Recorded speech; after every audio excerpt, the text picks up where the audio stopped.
amics del Club del Vi, us presento el negre del mes, es diu Holgazán 2018. Això és un tempranillo de Ribera del Duero. D'acord? Això és un celler que es diu Marta Maté, un celler relativament recent, del 2008, ubicat a Tudelilla del Lago, que això seria nord d'Aranda del Duero anant cap a Burgos.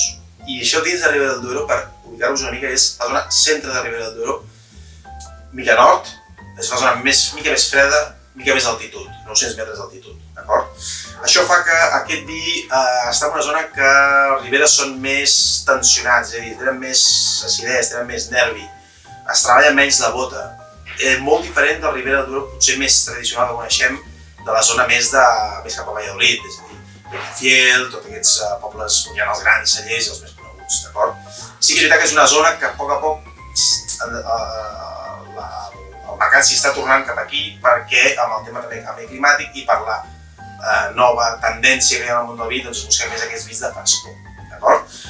Això és un vi tempranillo 100%, tipus roble, uns 7 mesos de bota d'uns 300 litres, és a dir, busquen que la bota sigui marcada, però després hi passen 6 mesos més amb tancs de ciment, d'acord? Per tant, busquen evolució i envelliment sense l'aportació de la barrica.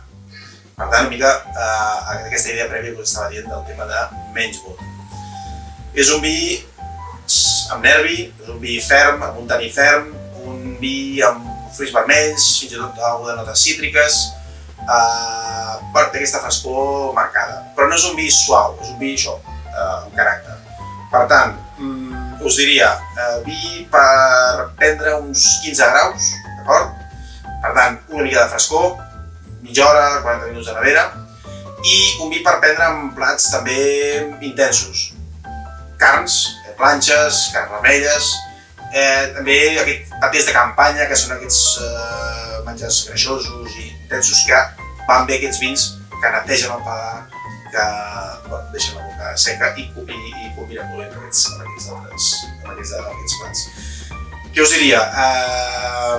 Això, per dir que és un celler que no està certificat en ecològic, però sí que fa servir tècniques ecològiques, que no és molt comú tampoc a Ribera del Duero.